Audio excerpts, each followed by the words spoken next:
"We're bringing in consultants with fresh perspectives," Julian stated while sliding termination papers across the mahogany table.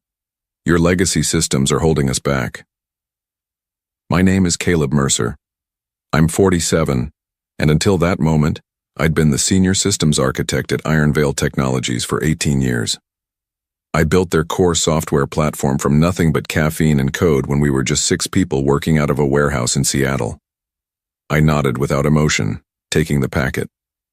I didn't argue or plead, just said, "I understand," and started packing my desk while HR watched. The new CEO had been with us for exactly 3 months. Young guy, barely 40, brought in by the private equity firm that acquired us last year. He wore custom suits and talked about streamlining operations and modernizing our approach. Never once asked me how the system actually worked. That morning I'd watched him strut into the office with 2 consultants from some trendy firm in San Francisco. Didn't take a genius to figure out where things were headed. 18 years. I'd turned down better-paying jobs, missed my son's baseball games, spent countless nights troubleshooting server issues while everyone else slept. I did it because I believed in what we built. They gave me 30 minutes to clear out. I took 15. On my way out, I passed Donna from accounting. She'd been with me since the early days. Her eyes widened seeing my box of belongings. "Caleb, what's happening?" "Time for fresh perspectives," I said quietly. The security guard walked me out. Tyler, a good kid whose father and I fished together on weekends. He looked at the ground. "I'm sorry about this, Mr. Mercer." "Not your fault." I drove home in silence. No music, no calls, just the steady rhythm of windshield wipers clearing the Seattle rain. My wife Karen wasn't home yet. I set my box on the kitchen counter and pulled out my coffee mug, family photos, and a small external hard drive. Nothing company property. Then I made a pot of coffee and pulled out my personal laptop. I opened a folder I'd created years ago. Inside was documentation proving I'd written the core algorithm that powered Ironveil's entire platform on my own time, using my own equipment. The timestamp and copyright registration predated my employment contract by 6 months. I'd offered it to the company on a perpetual license basis, something the new management clearly never bothered to research. I sipped my coffee, knowing I wouldn't need to wait long. The first system would fail within days. I met Harold Voss in 2004 at a programming conference in Portland. We bonded over a shared frustration with existing inventory management systems. He had just started Ironveil with his brother-in-law and 3 developers. Their product showed promise, but couldn't scale. Over beers, I sketched out an algorithm that could solve their database bottleneck. He hired me on the spot. For the first 5 years, we worked 80-hour weeks. I missed my daughter Olivia's first steps because I was debugging server crashes. Karen nearly left me twice. "You're married to that company," she'd say. She wasn't wrong. When Harold had his heart attack in 2011, I stepped up. Not as CEO, I didn't want that job, but as the technical backbone. I kept things running while everyone panicked. When investors came sniffing, I showed them our growth metrics. When competitors tried poaching our talent, I convinced key engineers to stay. Harold sold the company in 2019, said he was tired, wanted to spend time with his grandkids. I understood but felt the first crack forming. The new owners were different, all quarterly numbers and growth projections. Then came the pandemic. Our system kept functioning when others failed. Our clients, hospitals, supply chains, government agencies relied on us completely. I worked 20-hour days ensuring nothing broke. The board gave me a plaque and a bonus. Nice gestures. Last year, another acquisition, private equity this time. They installed Julian Keene as CEO. 2 weeks after he started, he canceled our annual development retreat. Unnecessary expense, he called it, though it cost less than his signing bonus. 3 weeks in, he reorganized the engineering team without consulting me. Brought in his Stanford buddies as strategy consultants. A month ago, he called me old school in a management meeting. Said we needed to rethink our approach from the ground up. I saw it coming but kept my head down, kept the systems running. Karen noticed something was wrong. She's always been perceptive. "They're pushing you out, aren't they?" she asked one night. "Maybe. What are you going to do?" I just shrugged. But that weekend I updated my records, verified my copyright registration, made sure my personal code repositories were properly documented, not because I planned to cause trouble, just because I believe in being prepared. Through it all, I kept one thing to myself. The original algorithm, the mathematical heart of everything Ironveil sold, had never actually been transferred to the company. I'd licensed it to them.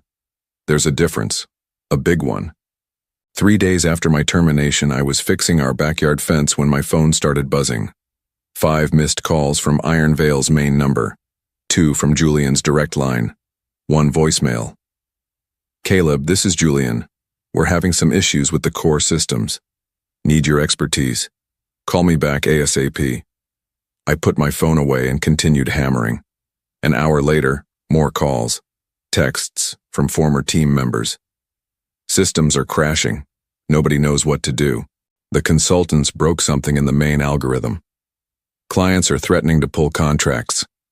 I finished the fence, showered, and made dinner for Karen and the kids. We watched a movie together. I turned my phone off.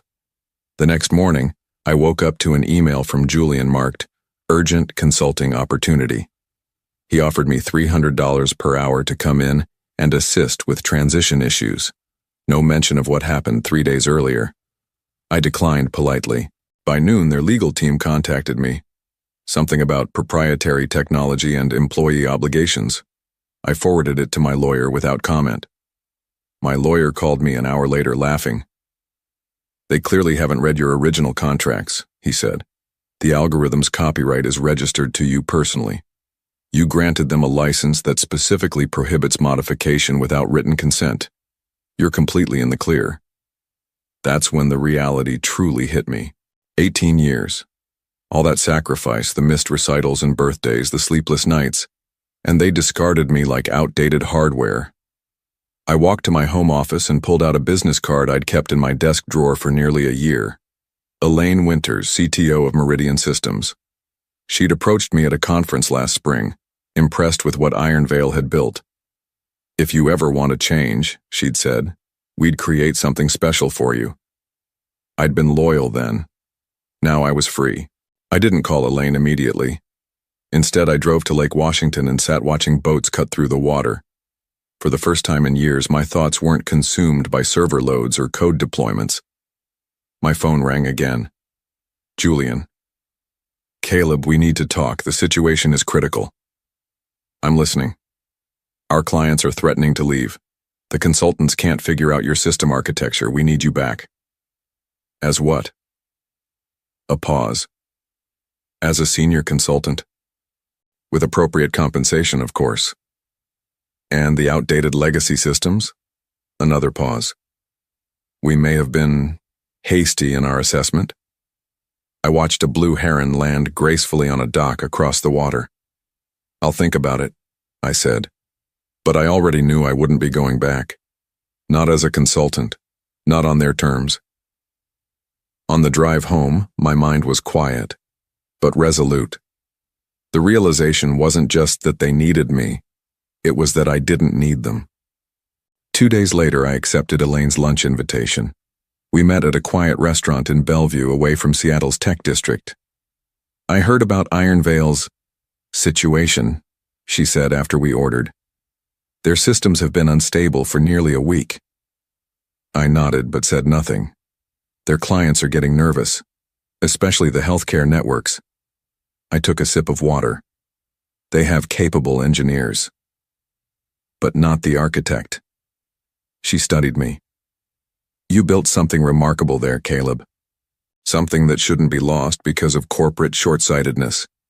She slid a folder across the table. Inside was a job offer. Chief Innovation Officer, twice my previous salary. Equity, a team of my choosing. "We want to build the next generation of what you created," she said, "but with you properly valued this time." I told her I'd think about it, wanted to discuss it with Karen first. When I got home, there was a black sedan parked outside our house. Two men in expensive suits stood on my porch, Ironveil's lawyers.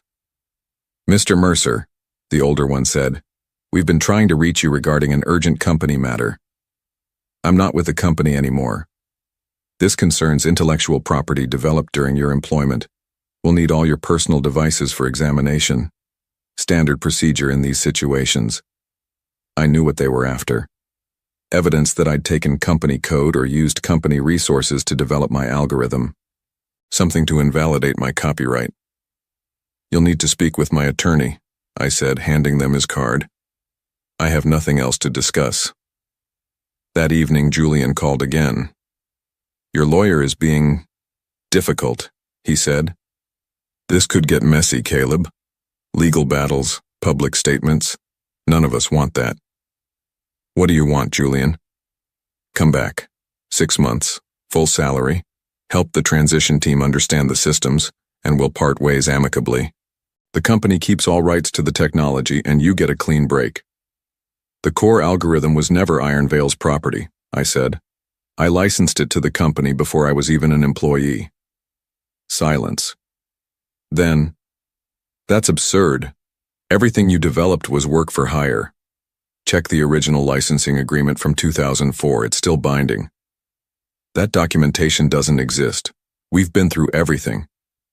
Harold kept a copy. I kept a copy. The Copyright Office has a copy." More silence. "We'll need to verify that claim," he finally said, voice tight. "Take your time." The next day, they locked out all my former team members' access while the consultants attempted a system rebuild. By evening, 3 client servers had crashed completely. Karen found me in the garage methodically organizing tools I hadn't touched in years. "They're imploding, aren't they?" she asked. I nodded. "Does that make you happy?" I put down the wrench I was holding. "No. Good people work there. They don't deserve this." "Neither did you," she said softly. The following morning, Ironveil's stock dropped 20% when news broke about critical system failures. My former team members started texting. "What did you do? Did you sabotage something before leaving?" I responded to each one the same way. I did nothing. They modified a licensed component without permission. By afternoon, Julian had gone from threats to bargaining, offering me a substantial consulting contract and public apology. I didn't respond. That evening, one of the consultants found the licensing agreement in Harold's archived files. Within an hour, Ironveil's legal team contacted my attorney with a completely different tone. The trap they'd set had collapsed around them instead. A week after my termination, I met Harold for lunch. He'd been retired for 3 years but still kept tabs on the company he'd founded. "They really stepped in it," he said, shaking his head. "Trying to rebuild your algorithm from scratch? Idiots." We were sitting at his favorite diner in Tacoma, away from anyone who might recognize us. "Did you know this would happen?" I asked. Harold stirred his coffee. "I knew they didn't understand what they bought. These private equity guys never do. They see numbers, not architecture." He pulled out a worn folder from his briefcase and slid it across the table. "Remember this?" Inside was our original partnership agreement from 2004. Not the company employment contract, the personal agreement between Harold and me. It stated clearly that the algorithm remained my intellectual property, with Ironveil receiving an exclusive perpetual license contingent on my continued employment or mutual separation agreement. "You protected me back then," I said. Harold nodded. "You were taking a risk joining a startup. I wanted you to keep ownership of your creation if things went south." "Did you tell the new owners?" "I tried. Mentioned it during due diligence. They weren't interested in technical details from the past." He made air quotes with his fingers. "Just wanted the assets and client list." That's when the full picture came into focus. Julian hadn't just fired me on a whim.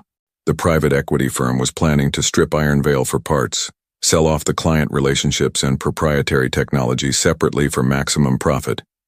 They needed me gone because I was the only one who truly understood how everything connected. My termination wasn't about fresh perspectives. It was about making their asset stripping easier. "There's more," Harold said quietly. "Before I left, I put a clause in the sale agreement. If the core technology becomes non-functional for more than 10 consecutive days, I have the right to buy back the company at a predetermined price." I stared at him. Why would they agree to that? They didn't read the fine print, too focused on closing the deal. He smiled. "Also, I told them it protected their investment if the technology failed. So you can buy it back." "We can buy it back," he corrected. "I've got some money set aside and a few of the original investors are interested, but we'd need you." The pieces were shifting in my mind. Not revenge exactly. Something more precise. A correction. That evening, I received an email from an anonymous account.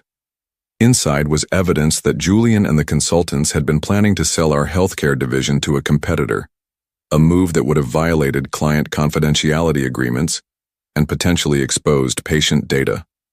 One of my former team members was clearly feeding me information. I forwarded it to my lawyer.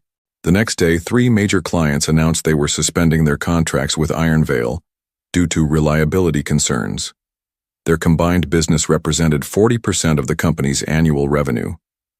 By the weekend, the board called an emergency meeting. Julian was placed on administrative leave. On day 9 of the system failures, Ironveil's general counsel reached out with a settlement offer, a 7-figure payment in exchange for immediate license reinstatement. I didn't respond. That night, Karen and I sat on our back deck watching the sunset. "Harold wants to buy the company back," I told her. "With you? With me?" She took my hand. "Do you want that?" I thought about my 18 years, the code, the late nights, the missed family moments. "Not sure yet," I said honestly. Tomorrow would be day 10. Day 10 arrived with Ironveil's systems still offline. Financial analysts were predicting bankruptcy if the situation continued. Former colleagues reported the office was half empty, either layoffs or resignations. I met with Harold and my attorney at a private office downtown. Elaine from Meridian joined us by video call. "The board is desperate," my lawyer explained. "They've offered $3 million for a permanent license transfer." "And if we wait?" I asked. "Harold's buyback clause activates at midnight. The predetermined price is $8 million for the entire company." Harold leaned forward. "I've secured $4 million in backing. The other 4 would have to come from new partners." All eyes turned to Elaine on the screen. "Meridian is prepared to partner," she said. $4 million for 40% stake, contingent on Caleb joining as CTO with appropriate equity. I hadn't expected this twist. "I thought you wanted me at Meridian." "This is better," Elaine replied. "You'd be rebuilding something that matters to you, with the right team and support. And our companies could develop joint ventures that benefit both." My mind raced through possibilities. Taking back Ironveil would mean saving jobs, protecting client relationships built over decades, continuing work I believed in. "There's one more thing," I said. "The current employees. Many stayed loyal despite everything. They deserve protection." "Agreed," Harold said. "No layoffs for at least 6 months, and an employee ownership program." I nodded. "Then I'm in." We spent the day preparing documentation.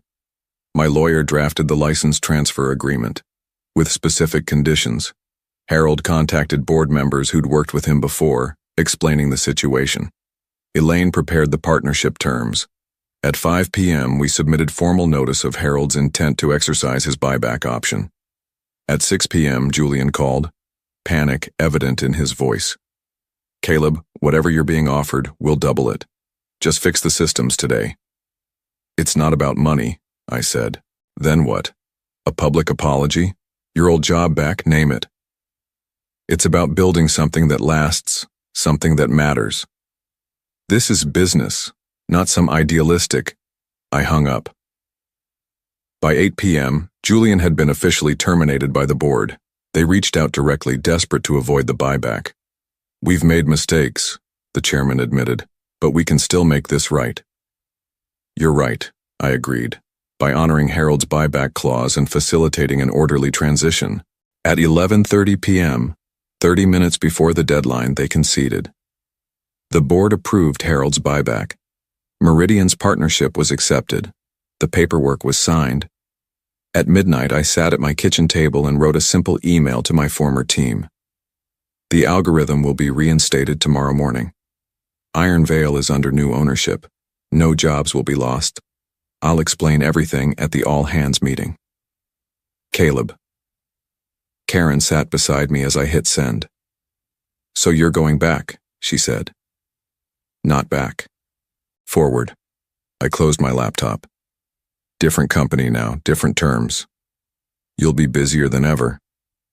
For a while, I admitted. But this time, I won't miss the important stuff. She smiled, skeptical but supportive. The next morning, I drove to the office for the first time since my termination. People stared as I walked through the lobby. Some looked confused, others relieved. Donna from accounting hugged me in the elevator. What happened? She whispered. Long story, I said. But the short version? Sometimes you have to let something break to fix it properly. The conference room was packed for the all-hands meeting. Harold stood at the front, looking energized despite his age. Elaine joined by video. I took my place beside them, feeling the weight of what we were about to rebuild. It wasn't revenge. It was restoration. 6 months after regaining control of Ironveil, we held a product launch at the Seattle Convention Center. The room was packed with clients, industry analysts, and media. Harold opened with the company's history and vision. Elaine spoke about our partnership with Meridian. Then it was my turn. I stepped to the podium, aware that Julian was sitting in the back row. He'd landed at a competitor and was clearly there to gather intelligence. Today we're unveiling Integrasphere, I said, a completely reimagined system architecture that builds on our core strengths while embracing new possibilities. The screens behind me displayed the interface, streamlined, powerful, elegant. What makes this system unique isn't just the technology, it's the people behind it. Our team, many who've been with us for over a decade, built this together. I nodded to the front row where my development team sat. And we've restructured our company so they have an ownership stake. Their commitment deserves nothing less. The audience applauded. I noticed Julian shifting uncomfortably. We've also established the Ironveil Foundation, which will open source select components of our technology for use in education and public service. More applause. Finally, I'm pleased to announce that every client affected by last year's system failure will receive 2 years of service at no charge, plus migration support to our new platform. The room erupted. It was a bold move financially, but Harold, Elaine, and I had agreed. Rebuilding trust was worth the cost. As we opened for questions, Julian slipped out the back door. He'd come expecting to see a company limping back from disaster.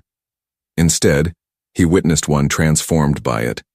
His new employer's stock dropped 8% by closing bell. Sometimes the best revenge isn't striking back, it's rising higher. 1 year after the buyback, I drove to Lake Washington on a clear Saturday morning. No laptop, no phone, just a fishing rod and a small cooler. Harold was waiting in his boat, silver hair beneath his worn baseball cap. Right on time, he said as I climbed aboard. We navigated to his favorite spot and cast our lines in comfortable silence. Board approved the employee ownership expansion, he mentioned after a while. Another 5% allocated. Good. I watched my line. They've earned it. We caught nothing for an hour. Just talked about our families, baseball, anything but work. Eventually, Harold asked, "Do you ever think about how it all played out?" I considered the question. The past 18 months had been the most challenging and rewarding of my career. Taking back the company, rebuilding the systems and the culture, finding balance between work and home. I think about the algorithm sometimes, I admitted. How something I created alone in my apartment became the foundation for everything. Regrets? I shook my head. I could have left for another job. Started my own company, but I stayed because I believed in what we were building together. And now? Now I know the difference between loyalty and ownership, between building something and belonging to it. My line suddenly went tight. I stood, carefully reeling in a decent-sized bass. After we got it in the boat, Harold laughed. Still got the touch. Later, as we headed back to shore, I noticed the Ironveil building visible in the distance, its logo catching the sunlight. It wasn't the same company anymore. Better in some ways, still finding its way in others, but it was ours, not just mine, not just Harold's or Elaine's. Everyone who built it, piece by piece. Some things you can't own alone, some things you shouldn't.